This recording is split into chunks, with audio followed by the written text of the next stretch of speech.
Good morning boys.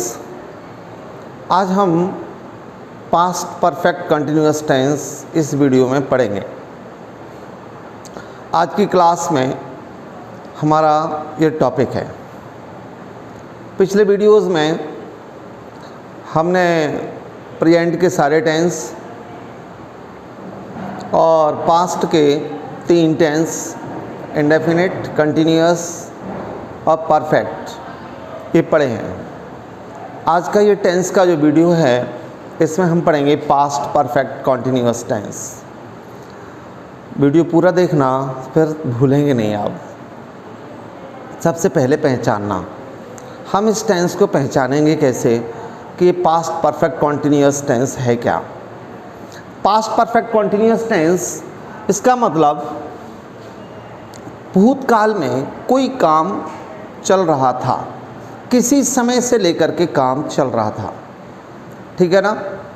मान लीजिए मैं जब घर पे गया, हमारे घर पे हमारा लड़का, ये जो लड़का था ये लड़का पढ़ रहा था, सुबह से पढ़ रहा था, ठीक है ना। और मैं पहुंचा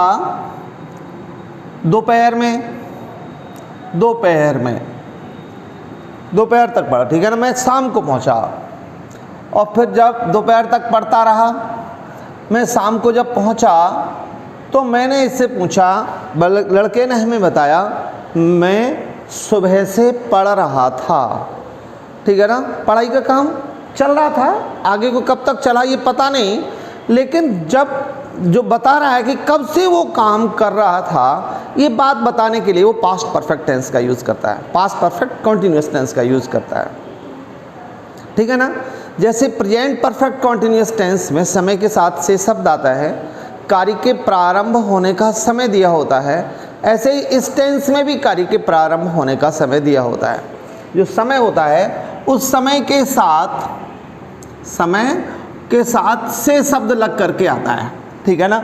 जैसे 2 बजे से या 2 घंटे से, ठीक है ना। ये जो से शब्द आ रहा है इसके लिए हम शब्द करते हैं प्रयोग फॉर और सिंस। ये जो सिंस है इसका यूज होता है और फॉर का यूज होता है, ये 2 वर्ड यूज होते हैं, ठीक है ना। सिंस का यूज जो से के लिए होता है वो निश्चित समय के लिए होता है, परमानेंट निश्चित समय जो होता है उसके लिए हम यूज़ करते हैं। और ये अनिश्चित समय जो होता है, अनिश्चित टाइम, ठीक है ना, पीरियड ऑफ टाइम। और ये जो है फिक्स टाइम होता है, कोई निश्चित टाइम होता है। इसका विस्तार से in detail I have taught you in present perfect continuous tense.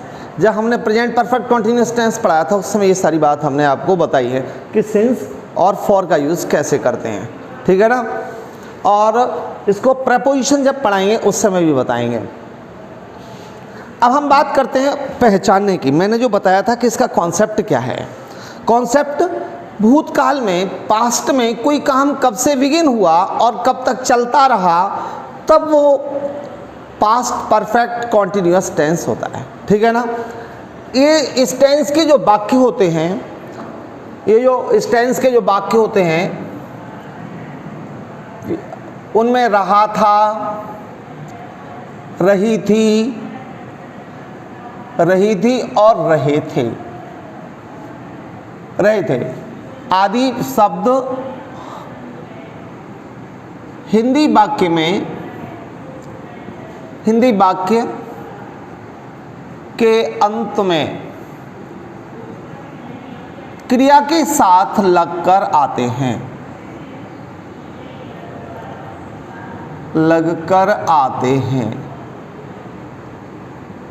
ठीक है ना।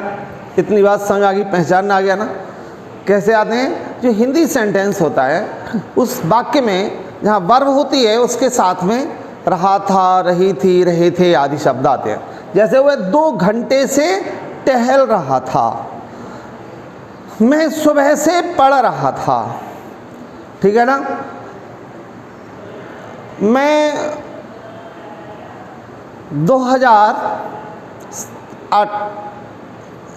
जुलाई 2018 से खेरागढ़ में पढ़ा रहा था, ठीक है ना। मैं कहाँ पढ़ा रहा था, कब से काम कर रहा था, इस बात का वर्णन कहाँ आ रहा है, कार्य, ये पास्ट परफेक्ट कंटिन्यूअस टेंस में मैं कब से कहाँ क्या काम कर रहा था, ठीक है ना।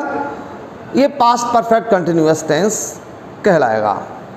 सबकी समझ में आ रहा है ना, पास्ट परफेक्ट कंटिन्यूअस टेंस। अब हम बात करते हैं इस टेंस का ट्रांसलेशन कैसे करेंगे। सबसे पहले हम अफर्मेटिव सेंटेंस उनको ट्रांसलेट करना शुरू करेंगे। अफर्मेटिव का मतलब स्वीकारात्मक वाक्य, वे वाक्य जिनमें नहीं शब्द नहीं आता, जिनमें कार्य का होना पाया जाता है, जिनमें कार्य हो रहा होता है, ऐसे सभी वाक्य अफर्मेटिव सेंटेंस कहलाते हैं। अफर्मेटिव सेंटेंस बनाने का तरीका क्या बताया था। सबसे पहले हमें जब हम इसका जो स्ट्रक्चर बताया था वो था, अफर्मेटिव सेंटेंस में सबसे पहले हम सब्जेक्ट लिखेंगे और सब्जेक्ट के साथ ही इस टेंस में हैड बीन का यूज़ करेंगे। हैड बीन यह हमारी हेल्पिंग वर्ब है इस टेंस के लिए, हेल्पिंग वर्ब, हेल्पिंग वर्ब, ठीक है ना, हैड बीन। और फिर ये जो वर्ब है इसकी फर्स्ट फॉर्म और उसके में आईएनजी लगा के लिखेंगे, B1 प्लस आईएनजी, इस तरह से लगा करके वर्ब को लिखेंगे। और फिर इसके साथ हम लिखेंगे ऑब्जेक्ट और फिर सिंस या फॉर, जो समय आता है उसके लिए सिंस या फॉर, और बाद में हम टाइम। इस तरह से हम ट्रांसलेशन बनाएंगे इस टेंस में, ठीक है ना, समझ में आ रहा होगा सबके। अब हम बात करते हैं कुछ एग्जाम्पल की। जैसे गीता सुबह से अपने भाई के साथ खेल रही थी। पहला उदाहरण है, गीता अपने भाई के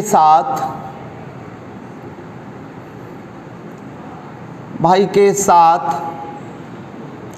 सुबह से खेल रही थी। सुबह से खेल रही थी। अब इस वाक्य में खेल रही थी ये शब्द आ रहा है ना, और कब से काम जारी था, इसका कंटिन्यू था, ये मॉर्निंग से, सुबह से, कार्य के प्रारंभ होने का समय है, और खेल रही थी, ये भी बात पास्ट की ही है, ठीक है ना, और ये भी बात पास्ट की है। लेकिन जब जिस समय का वो वर्णन कर रही है उस समय की बता रही है कि उस दिन वह सुबह से खेल रही थी, ठीक है ना। मान लीजिए गीता है, गीता ने, हमने बताया कहीं गए तो घर पे गए, घर देखा तो गीता सुबह से खेल रही थी, हमारी छात्रा है, हमारे यहाँ संपर्क करते हैं, स्टूडेंट्स के यहाँ गए, पेरेंट्स के यहाँ, तो देखा कि गीता सुबह से पढ़ रही थी। हमसे आज अभी स्कूल में हमारे प्रिंसिपल साहब ने पूछा कि गीता क्या कर रही थी उस दिन, तो हम क्या कहेंगे, गीता सुबह से पढ़ रही थी। तो क्या हो गया, ये उस समय का सुबह दिया ना, सुबह से पढ़ रही थी, ये पास्ट परफेक्ट कॉन्टिन्यूअस टेंस हो गया। अब हम इसको ट्रांसलेट करते हैं। सबसे पहले क्या लिखना है ट्रांसलेशन करते समय, सब्जेक्ट, ठीक है ना। और सब्जेक्ट कैसे पता लगेगा, बताया है, वर्ब से पूछेंगे हम, वर्ब कहाँ होती है, बाकी के अंत में। कौन खेल रही थी, गीता, ठीक है ना। तो हमने गीता लिखा, सबसे पहले सब्जेक्ट गीता, और फिर helping verb had been, Geeta had been. Main verb क्या है, खेलना, और इसकी B1 प्लस आईएनजी, तो हमें लिखना होगा playing, Geeta had been playing. और सिंस मॉर्निंग, एक बात और रहेगी, अपने भाई के साथ, इसको भी यहीं लिखेंगे, with her brother, with her brother. आजकल शॉर्ट में ब्रा शब्द यूज होता है, ब्रदर के लिए, तो विद हर ब्रदर, और अब लिखेंगे हम सुबह से, सिंस मॉर्निंग। अब हम एक और एग्जाम्पल देते हैं इसी तरीका अफर्मेटिव सेंटेंस का, उसको और अभी लिखेंगे। जैसे विद्यार्थी 2 घंटे से मैदान में खेल रहे थे। विद्यार्थी 2 घंटे से मैदान में खेल रहे थे। मैदान में खेल रहे थे। अब जब हम इसको ट्रांसलेट करेंगे तो कैसे करेंगे? सबसे पहले सब्जेक्ट लिखेंगे स्टूडेंट्स और फिर हैड बीन। ये हैड बीन सभी के साथ हैड बीन ही आती है, इसमें सिंगुलर प्लूरल का झंझट नहीं है। चाहे सब्जेक्ट सिंगुलर हो, चाहे प्लूरल हो, चाहे कोई हो, हमें हेल्पिंग वर्ब जब लिखनी है तो फिर हैड बीन यहाँ लिख दिया, स्टूडेंट्स हैड बीन। और खेलना प्लेइंग। अब एक स्थान और आया है इस वाक्य में, मैदान में, इन द फील्ड या ग्राउंड, इन द फील्ड 2 घंटे से। अब यहाँ पर ये अनिश्चित समय हो गया, फॉर 2 आवर्स। ओके, एक और एग्जाम्पल दें। चलिए एक और एग्जाम्पल देते हैं। वे मेरा 3 घंटे से इंतजार कर रहे थे। थर्ड सेंटेंस है, वे मेरा 3 घंटे से इंतजार कर रहे थे। 3 घंटे से इंतजार कर रहे थे। ठीक है ना? अब जब हम इसको ट्रांसलेट करेंगे तो वे की अंग्रेजी सबसे पहले दे और फिर had been. They had been waiting. They had been waiting और वेट क्रिया के बाद जिसका इंतजार करते हैं इसके लिए प्रेपोजिशन आता है फॉर मी, मेरा। फॉर मी 3 घंटे से, फॉर 3 आवर, फॉर 3 आवर्स। हो गया। अब हम नेगेटिव सेंटेंस पढ़ेंगे। इस टेंस में ये जो नेगेटिव सेंटेंस हैं वो कैसे बनते हैं। नेगेटिव, जितने भी नेगेटिव सेंटेंस होते हैं उनमें नहीं शब्द आता है, ठीक है ना। और नॉट का यूज़ हम कहाँ करते हैं? ये जो हैड बीन है इसमें पहले शब्द के बाद, जैसे वर्ड आया हैड बीन, हैड और बीन। और जब हम नॉट का यूज़ करेंगे तो कैसे करेंगे? Had not been. ठीक है ना? इस तरह से लिखनी है हेल्पिंग वर्ब। आप कॉपी पे लिख रहे हैं या नहीं? कॉपी पे जरूर उतारते चलिए। Practice makes man perfect. ठीक है ना? कॉपी खोलिए। अगर आपने अभी नहीं खोली कॉपी तो वीडियो रोकिए थोड़ा सा और कॉपी खोल के बैठिए। पहले पेन लीजिए, कॉपी खोलिए और फिर इस काम को करना शुरू करिए। ठीक है ना? पूरा जब तक ना हो जाए तब तक पूरा देखना है, समझना है और फिर काम करना है, पूरा लिखना है, पढ़ना है। अब हम बात करते हैं, इसको मिटाते हैं, तब फिर एक और एग्जाम्पल देते हैं नेगेटिव सेंटेंस के। ये जो नकारात्मक वाक्य होते हैं, नेगेटिव सेंटेंस होते हैं, जिनमें नहीं शब्द आता है और कार्य का होना नहीं पाया जाता। जैसे वे विद्यार्थी सुबह से नहीं पढ़ रहे थे। सेंटेंस है, वे विद्यार्थी सुबह से नहीं पढ़ रहे थे। सुबह से नहीं पढ़ रहे थे। अब जब हम इसको, ये नेगेटिव का सेंटेंस हो गया, और जब हम इसको ट्रांसलेट करेंगे तो क्या करेंगे? सबसे पहले सब्जेक्ट, इसका जो स्ट्रक्चर है, और फिर हैड लिखेंगे पहले, हैड, और फिर इसके बाद नॉट और फिर बीन। ठीक है ना? क्या हो गया? Had not been. इस तरह से पूरा ये वर्ड आ जाएगा, हैड नॉट बीन। ओके, फिर हम लिखेंगे V1 प्लस ING।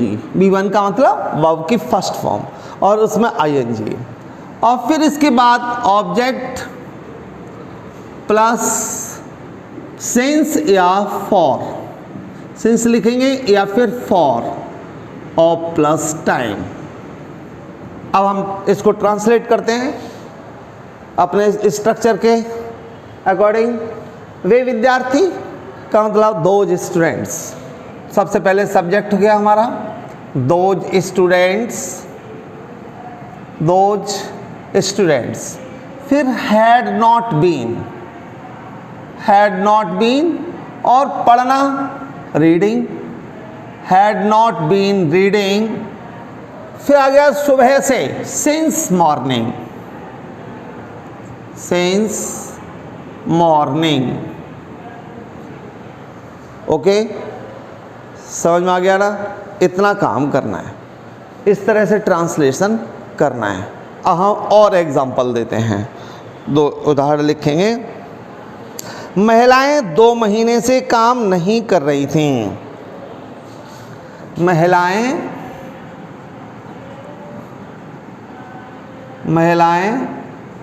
2 महीने से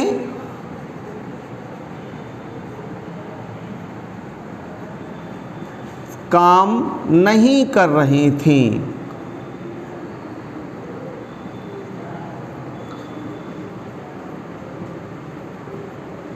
जब हम इसको ट्रांसलेट करेंगे क्या हो जाएगा? महिलाओं की अंग्रेजी वुमेन,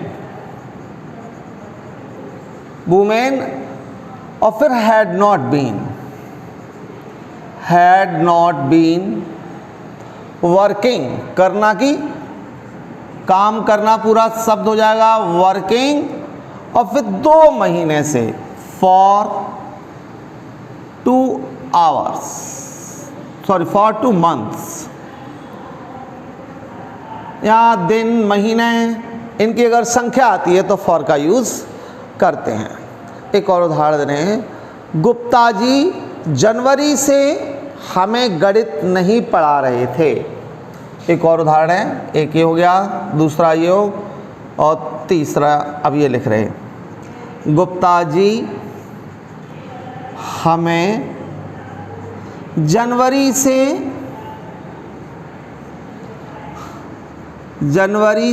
गणित नहीं पढ़ा रहे, जनवरी से गणित नहीं पढ़ा रहे थे।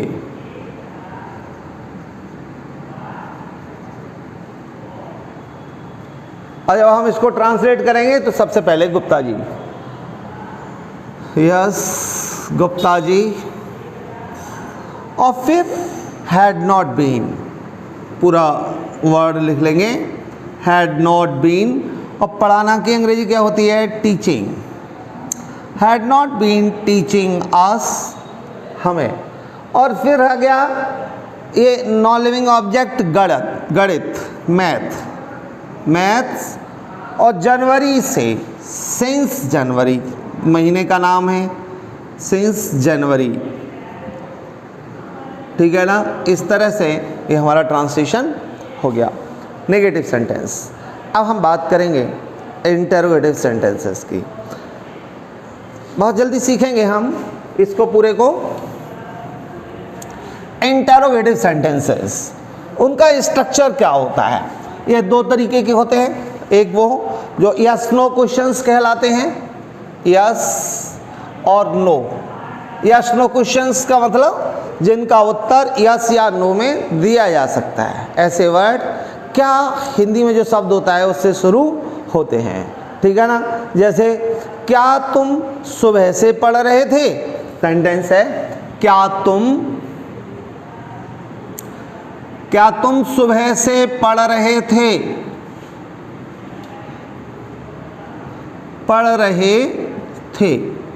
ठीक है ना? अब इसमें क्या शब्द पहले आ गया? इसका उत्तर यस या नो में दिया जा सकता है। अगर हम आपसे पूछें तो क्या कह देंगे आप? यस या नो। जो नहीं पढ़ रहे होंगे वो कह देंगे नो। तो इसका आंसर यस या नो में होता है, इसलिए इनको यस नो क्वेश्चंस कहते हैं। और बाद में क्वेश्चन मार्क जरूर लगाते हैं, ज़रा ध्यान रखेंगे। जब हम इसको ट्रांसलेट करेंगे तो क्या करेंगे? इसमें ये जो क्या शब्द आता है पहले, इसको हम ट्रांसलेट नहीं करते। इसका जो स्ट्रक्चर है, इसमें जो हेल्पिंग वर्ब है हमारी, हेल्पिंग वर्ब, उसका पहला शब्द हैड, इसको पहले लिखेंगे, had plus subject, had plus subject और प्लस बीन, इस तरह से लिखेंगे।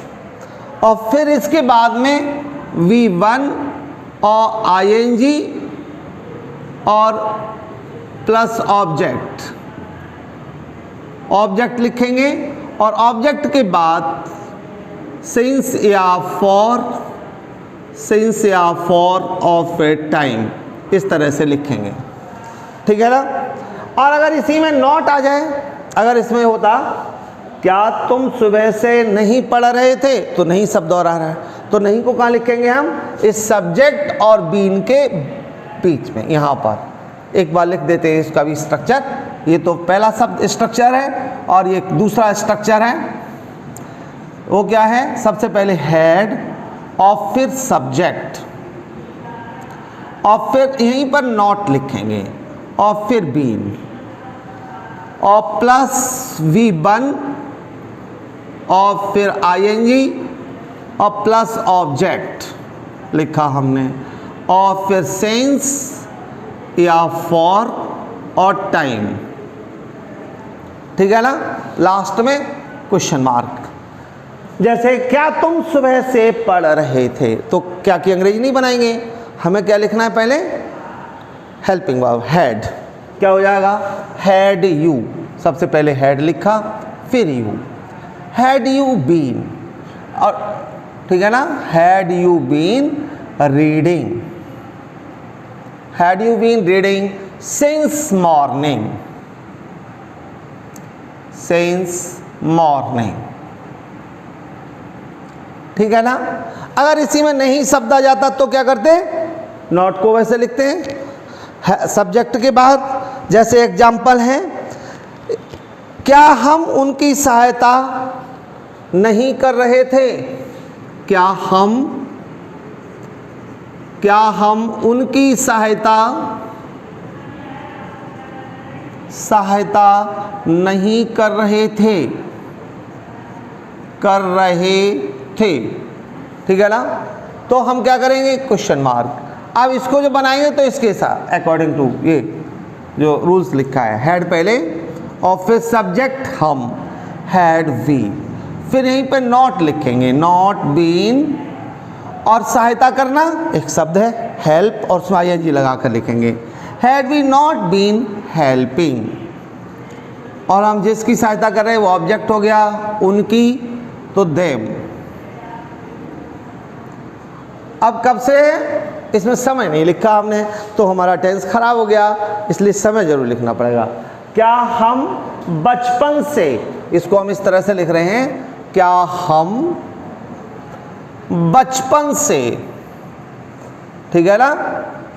तो हम क्या कर देंगे, सिंस चाइल्डहुड, बचपन का जो समय है, सिंस चाइल्डहुड, ओके, और क्वेश्चन मार्क, इस तरह से हम इसको ट्रांसलेट करेंगे। एक और एग्जांपल देते हैं। अब ऐसे शब्द WH जिनमें प्रश्नवाचक शब्द वाक्य के बीच में आता है, उनको कैसे ट्रांसलेट करेंगे। जैसे वाक्य है, यह किसान सुबह से क्यों भाग रहा था, वाक्य यह किसान सुबह से क्यों भाग रहा था, अब क्या करेंगे हम, इसमें जो क्यों शब्द आया वाई, इसकी अंग्रेजी सबसे पहले हम लिख देंगे यहाँ, ठीक है ना, यहीं पे लिखेंगे सबसे पहले जो क्यों शब्द आया, ये क्यों शब्द की अंग्रेजी सबसे पहले हो जाएगा। ये जो हमारा फॉर्मूला है इसके अनुसार इसमें जो हेड ये लिखा है हेल्पिंग वर्ब, अब इसकी सबसे पहले लिखेंगे क्यों। अगर हमारा प्रश्नवाचक शब्द दूसरा है या वाक्य के बीच में आया है तो फिर हम सबसे पहले वो इंटरोगेटिव वर्ड लिखेंगे, ठीक है ना। क्या लिखेंगे हम, इंटरोगेटिव वर्ड।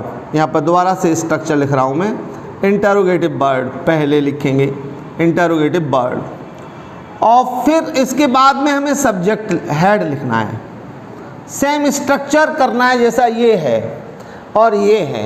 अगर नहीं आया है तो फिर इस स्ट्रक्चर को फॉलो करना है, और नहीं आया नहीं आया तो फिर इस स्ट्रक्चर को फॉलो करना है। जैसे इस वाक्य में नहीं शब्द नहीं आया तो फिर हमें इस स्ट्रक्चर को फॉलो करना है।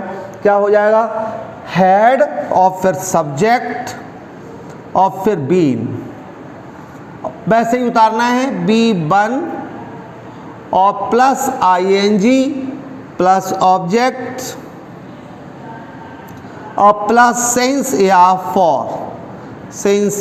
फॉर प्लस टाइम, ठीक है ना।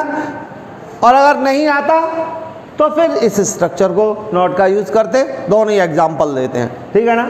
जैसे यह किसान सुबह से क्यों भाग रहा था, तो हमें क्या करना है, इस क्यों की अंग्रेजी सबसे पहले लिखना है, वाई, ठीक है ना, वाई। अब फिर हेल्पिंग वर्ब हैड और फिर यह है किसान सब्जेक्ट, हैड दिस फार्मर और फिर been, had this farmer been और भागना की रनिंग, इसको लिखेंगे यहाँ रनिंग। अब समय बच गया, सुबह से इसको लिख देंगे सिंस मॉर्निंग। ओके, एक एग्जाम्पल और देते हैं और फिर अपना टॉपिक ख़त्म करेंगे। लास्ट एग्जाम्पल है, लड़का सुबह से क्यों नहीं पढ़ रहा था, लड़का सुबह से क्यों नहीं पढ़ रहा था, पढ़ रहा था। कैसे बनाएंगे हम, यहाँ पर भी क्वेश्चन मार्क आएगा, कैसे हो जाएगा, वाई की अंग्रेजी सबसे पहले वाई हैड बॉय और फिर नहीं शब्द आ रहा ना, इसको लिखेंगे नॉट बीन। अब वर्ब रीडिंग, वर्ब लिख लिया। अब समय बच गया केवल सुबह से, तो क्या हो जाएगा since morning, since morning. Okay, अब इसकी टेंस की एक्सरसाइज हमने डिस्क्रिप्शन बॉक्स में लगा रहे हैं, अभी लगा दे रहे हैं, तो उसको भी सॉल्व करना है। जैसे वीडियो देखते हैं पूरा टेंस पढ़ना है, देखना है वीडियो, फिर इसके बाद में इसके साथ जो डिस्क्रिप्शन बॉक्स में है उसकी आप एक्सरसाइज सॉल्व कर लिए। पहले वाक्य लिख लेना, फिर सारा करना, वीडियो को पॉज कर लेना, उसको रोक करके मतलब पॉज करना, रोक लेना और फिर उसके बाद एक्सरसाइज सॉल्व करनी है। ओके, और कोई प्रॉब्लम है तो कमेंट बॉक्स में आप लिखिए, कोशिश करेंगे आपकी समस्या का समाधान करने की। वीडियो पूरा देखिए और कॉपी पे लिखना है, ठीक है ना। Okay, thanks.